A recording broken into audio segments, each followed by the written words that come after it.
Hello friends, आपका निकिता's kitchen में स्वागत है। आज मैं आपके लिए लेकर आई हूँ प्रोटीन फाइबर से भरपूर लड्डू की रेसिपी। तो अगर आपको खून की कमी हो या पेट में दर्द रहता है, घुटनों में दर्द रहता है, जोड़ों में दर्द रहता है, तो आप इस लड्डू को बनाकर खा सकते हैं। 2 महीने आप इसका इस्तेमाल करोगे तो आपका सभी शिकायतें दूर हो जाएंगी। तो चलिए रेसिपी देखते हैं। तो सबसे पहले हमें लेना है गोंद। तो देखिए 50 ग्राम हमने गोंद लेना है। गोंद को ना सुखा कर लीजिएगा जिससे ये अच्छे से फूल कर आते हैं। उसी के साथ हमने काजू लिए हैं। इस लड्डू की खास बात यही है कि आप इसमें कोई भी ड्राई फ्रूट कम या ज़्यादा कर सकते हैं। तो देखिए काजू, बादाम और पिस्ते लिए हैं। तो सबसे पहले हम गोंद को घी में फ्राई कर लेते हैं। तो देखिए 2 बड़े चम्मच में घी इसमें ऐड कर रही हूँ और इस लड्डू में घी की मात्रा भी बहुत ही कम जाती है। तो देखिए गोंद को हमें बिल्कुल थोड़ा थोड़ा डालकर इसमें फ्राई कर लेना है जिससे ये अच्छे से फूल कर आए। और गैस की फ्लेम रखना है पूरी तरह से लो। गोंद को हमें हल्का हल्का कूट कर लेना है, या अगर छोटा गोंद है आपके पास तो आप इस सासे से फ्राई कर सकते हैं जिससे ये अंदर से कच्चा नहीं रहता है। तो देखिए गोंद की एक बैच फ्राई होने में 3 से 4 मिनट लग जाते हैं। तो इस तरह से हमने गोंद फ्राई कर लिया है और जब गोंद को हम दबा कर देखें तो ये पूरी तरह से क्रश हो जाना चाहिए। तो देखिए इस तरह से। उसी के साथ हम ड्राई फ्रूट को भी फ्राई कर लेते हैं। तो इस तरह से ड्राई फ्रूट को फ्राई कर कर लड्डू में डालते हैं तो लड्डू की शेल्फ लाइफ बढ़ जाती है और स्वाद भी बहुत ही अच्छा आता है। तो इस तरह से बस मीडियम फ्लेम पर हमें बादाम को फ्राई कर लेना है। तो ये हल्के हल्के फूटने लगते हैं तब तक हम फ्राई कर लेते हैं। तो इस तरह से बादाम अच्छे से हो चुके हैं तो इसे हम निकाल लेते हैं। इस लड्डू में हमने गेहूं के आटे का यूज़ नहीं किया है, पर हमने इसमें जो आटे का यूज़ किया है वो बहुत ही ज़्यादा कैल्शियम से भरपूर रहता है। तो ये लड्डू बहुत ही ज़्यादा हेल्दी बनते हैं और खाने में बहुत ज़्यादा टेस्टी बनते हैं। तो हम आगे देखेंगे हमने कौन सा आटा इसमें यूज़ किया है। तो देखिए इस तरह से काजू भी फ्राई होकर रेडी हो चुके हैं तो इसे भी हम निकाल लेते हैं। और उसी के साथ हमें पिस्ते को भी फ्राई करना है। तो लो फ्लेम पर हम इसे फ्राई कर लेते हैं। तो इस तरह से घी का कलर आ चुका है क्योंकि हमने इसमें बादाम को फ्राई किया था। तो बादाम को फ्राई करने से घी का कलर चेंज हो जाता है। उसी के साथ जो थोड़ा सा घी बचा हुआ उसमें हम कोकोनट को फ्राई करेंगे। तो एक बड़ा कप भरकर मैंने कोकोनट का बुरादा लिया है जिससे ये लड्डू बहुत ज़्यादा टेस्टी बनते हैं। पर आप चाहो तो कोकोनट को थोड़ा कम भी डाल सकते हैं। तो बिल्कुल लो फ्लेम पर हमें इसे फ्राई कर लेना है क्योंकि ये जल्दी से कलर पकड़ लेता है। तो इस तरह से हमने कोकोनट को फ्राई किया है। उसी के साथ 1 कप हमने लिया है मखाना। मखाना को भी हम ड्राई रोस्ट कर लेते हैं। तो गैस की फ्लेम रहना चाहिए पूरी तरह से लो और ये हल्के से क्रिस्पी हो जाए तब तक हमें इसे फ्राई करना है। तो इस तरह से हो जाना चाहिए।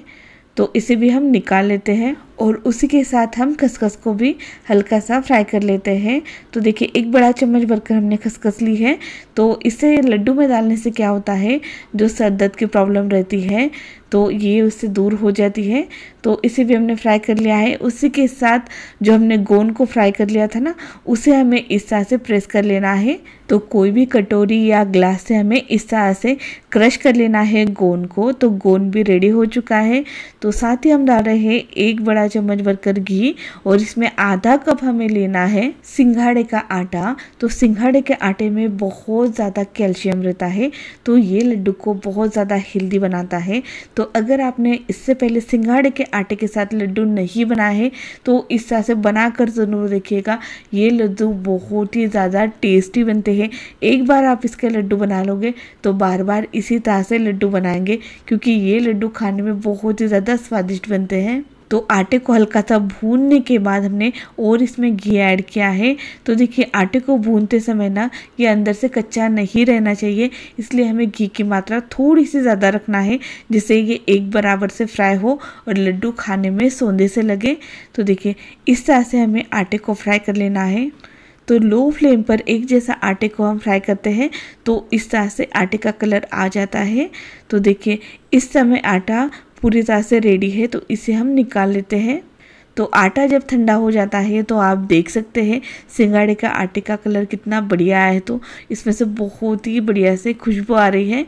तो देखिए इस तरह से हमने आटा ले लिया है और उसी के साथ हमें लेना है गोंद को। तो जो गोंद हमने क्रश करके रखा था ना, वो हम इसमें ऐड कर लेते हैं। ये लड्डू मेडिसिन की तरह ही काम करते हैं और इसे आप यूज़ कर देखिएगा, इसका रिजल्ट बहुत ही अच्छा आता है, सभी दर्द कम हो जाते हैं।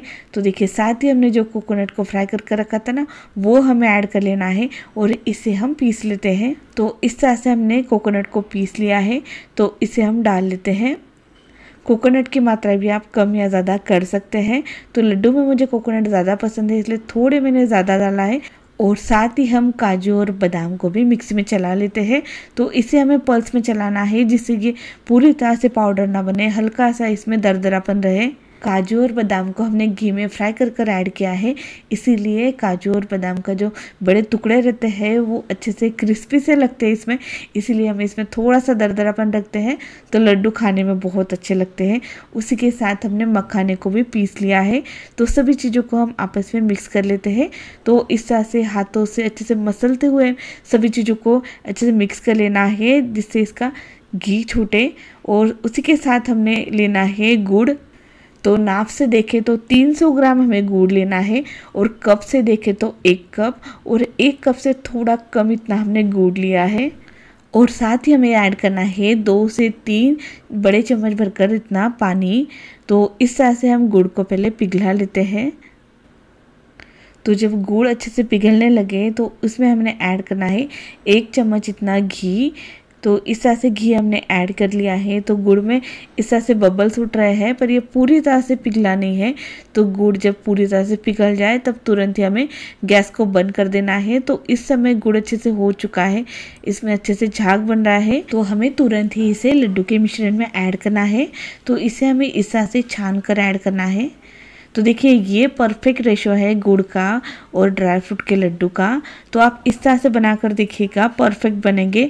तो जो हमने काजू बादाम लिए हैं वो हमने 100 ग्राम लिए हैं और सिंगाड़े के आटे का यूज़ हमने 100 ग्राम किया है। तो इस तरह से मेज़रमेंट हमने लिया है। तो देखिए इस तरह से हमने इसे मिक्स कर लिया है। उसी के साथ 1 चम्मच सोट का पाउडर, 1 चम्मच हमने इलायची का पाउडर इसमें ऐड किया है और साथ ही हमें इसमें ऐड करना है खसखस।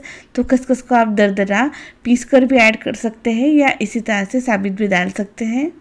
ड्राई फ्रूट के लड्डू में साबित खसखस बहुत ही अच्छी दिखती है। तो इस तरह से हमने लड्डू के मिश्रण को मिक्स कर लिया है। गुड़ के साथ अगर आपने पहले भी लड्डू बनाए होंगे तो आपको पता होगा कि गुड़ का मिश्रण पूरी तरह से ठंडा होने से पहले लड्डू बन जाना चाहिए। तो इसी तरह से हमें भी लड्डू बना लेना है। बस ये मिश्रण जब हाथ में छूने लायक हो जाए तब हमें लड्डू बनाना स्टार्ट कर लेना है। तो इस तरह से हम लड्डू छोटे या बड़े बना सकते हैं। तो मैं मीडियम साइज़ के लड्डू बना रही हूँ। तो देखिए इस तरह से ये लड्डू बन चुका है। आप देख सकते हैं कितना बढ़िया लग रहा है और खाने में भी बहुत ही स्वादिष्ट लगता है। ये लड्डू खास करके मेरे बच्चों को बहुत पसंद है। ड्राई फ्रूट के लड्डू अक्सर बच्चे नहीं पसंद किया जाता है, पर आप इस तरह से बना कर देखिएगा, बहुत ही सौंदे से लड्डू बनते हैं। तो रेसिपी पसंद आई तो वीडियो को लाइक और चैनल को सब्सक्राइब ज़रूर कीजिएगा। Thank you for watching my video.